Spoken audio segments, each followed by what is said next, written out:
Hello there, this is Bethany, retired funeral director turned dog groomer. 6 months ago, my man friend, our daughter and myself left our comfortable and established lifestyle in Ontario, Canada, for a life we always chatted about during morning coffee. Fast-tracking our retirement plans, chasing our dreams, risking our future in the race against old age, we purchased 7 unseen acres in the wilderness of Cape Breton Island, Nova Scotia.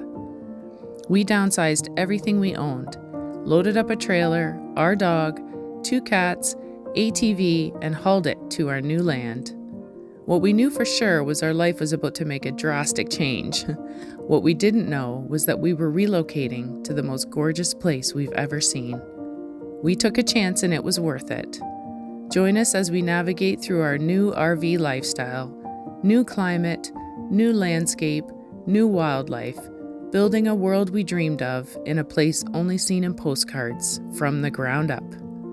Thanks for visiting, and subscribe to my channel if you would enjoy the content of a 40-something gal running away into the woods with her family.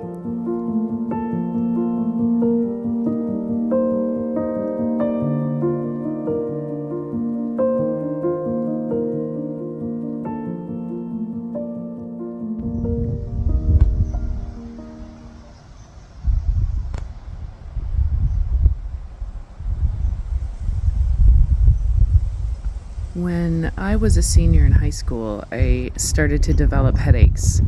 It started out mild, so much so that I hardly noticed it, but over time they became increasingly intense.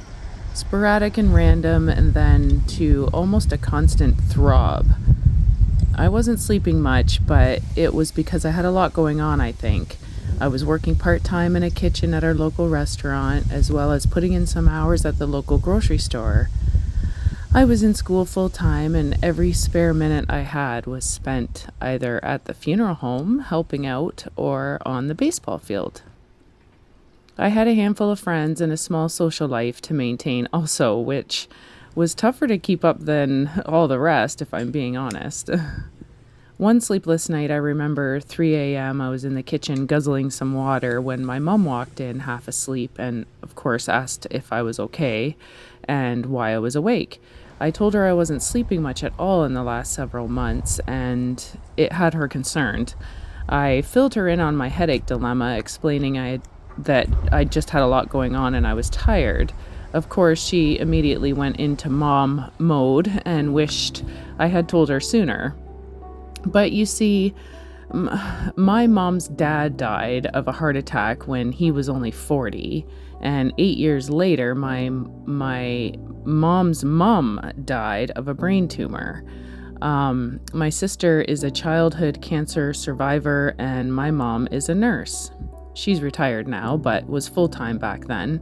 So me and my little sleepless nights with headaches due to my workload didn't seem too serious to bring up, you know?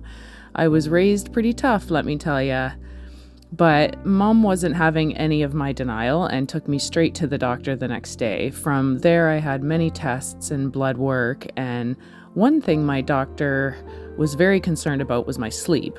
So he set me up to participate in a sleep clinic for 3 days. 2 of those 3 days and would be spent wide awake, and then one of those days would be hooked up to monitors and devices to sleep in the clinic. Staying awake was easy. I actually got a 24-hour gym membership and just swam and walked the track and hung out under bright lights and music. But when it came time to actually fall asleep at the clinic, I was like nearing delirious. I was so tired. They hooked me up to all these wires, and a nurse sat down in front of me. And was standing in front of a monitor, and then she had a table beside me where there was another monitor, so she was going back and forth, and she assured me that she would be there the whole time that I was sleeping. And when I was finally able to close my eyes, I remember the room actually spinning. I was out like a light, and when I woke up, the nurse was still sitting next to me, and I asked her how long I was there, and she said 6 hours. I felt so refreshed. I felt like I had the best sleep of my life, actually, and I woke up happy and strong, and I was stretching and telling the nurse about my wild dreams and exclaiming how amazing I felt. I remember her very kind and sympathetic smile, and I remember her touching my arm and gently saying to me, "Honey, I am so sorry to tell you this, but you have not fallen asleep yet." And I remember my heart sunk. I remember saying, like, no way, that cannot be right. Like, I was totally sleeping. I was so confused. And again, she said, "I'm so sorry, but you have not slept, honey." And I was like in shock. I felt so good. Like, how is that possible? And she said my body was letting me rest to a certain point, but not enough to provide any restorative work, so to speak. A follow-up with my doctor confirmed insomnia, and I've basically lived with it since. Through my 20 years in funeral service, it worked to my advantage. Funeral directors hardly sleep anyway. We're a bit crazy that way. I would go into work on a Monday and come home on a Thursday, for example. What happens to me, though, is that I can go a long, long time without proper sleep, and I can even battle through exhaustion with ease, But then, and especially as I get older, it will all catch up to me quicker, and suddenly I'll just need to have a really good crash. I may get a 10-hour sleep, then I'm good for another long haul. There was a saying we used to say at the funeral home, "I'll sleep when I'm dead." So insomnia has sort of suited my lifestyle, and I actually love being awake. Like, life is so fleeting, and I hate to waste it with my eyes closed. But I know sleep is very important to a healthy lifestyle, and so I do try to catch at least 5 hours of lay down rest at night. Sometimes I feel like I've slept, most times I don't, but I'm still a ball of energy when my feet hit the floor in the morning, and I'm not dead yet, so I guess this is how I function. Besides, there's nothing like a beautiful daybreak and sunrise, along with my coffee, to begin the day, and the more I see of those in my lifetime, obviously the better.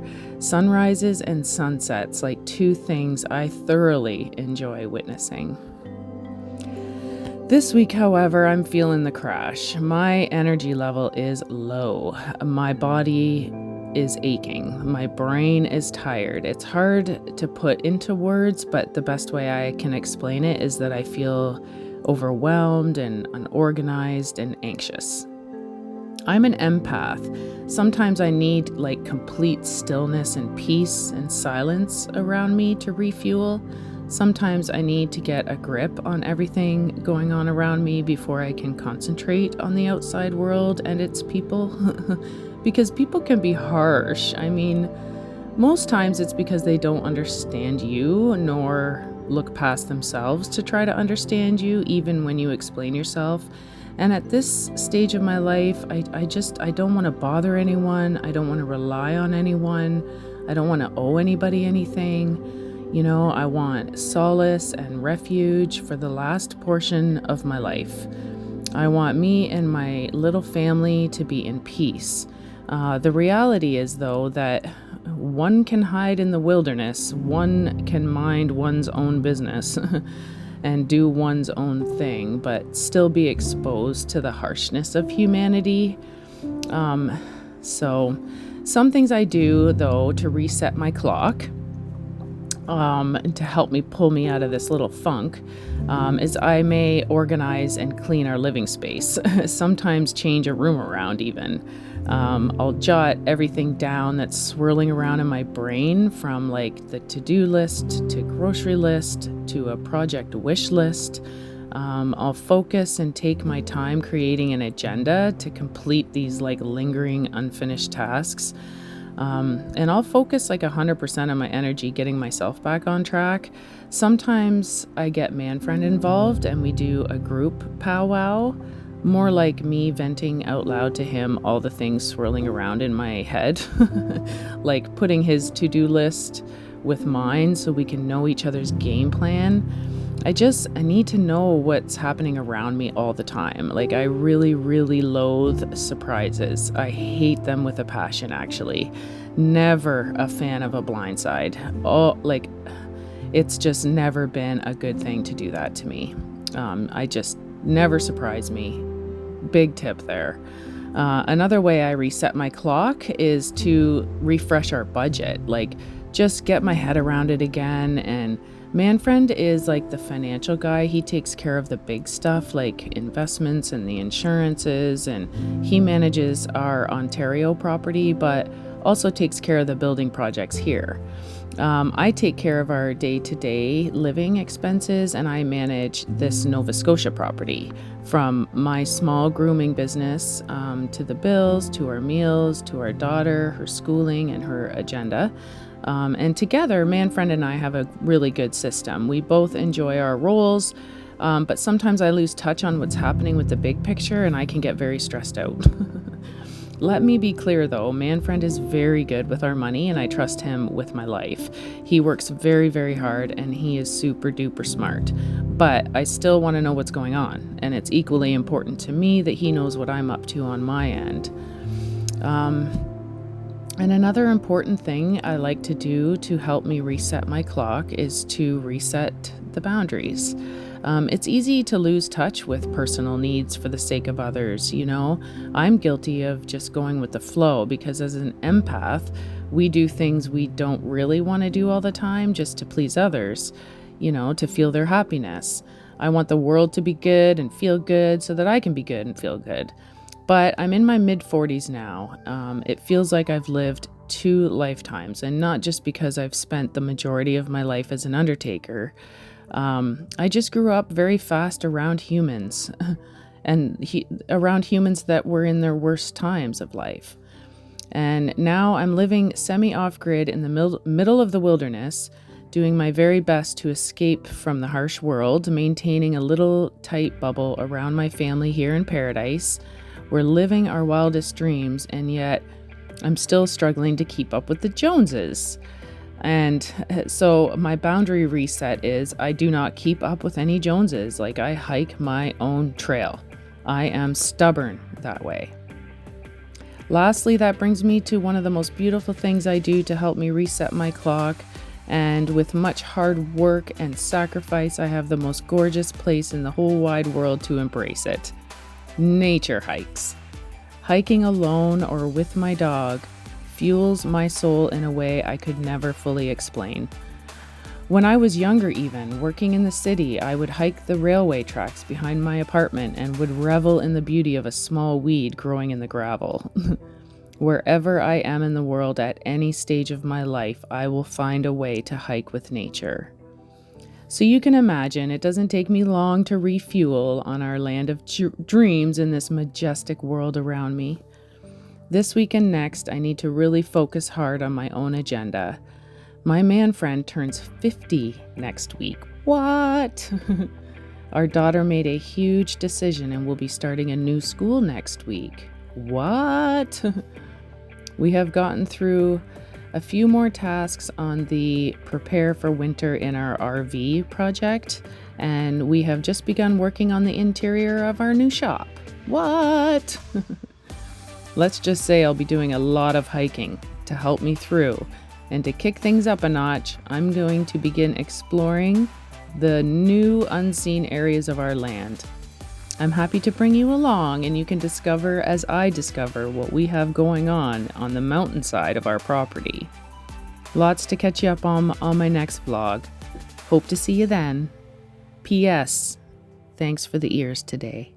I love you, friends. Ciao for now.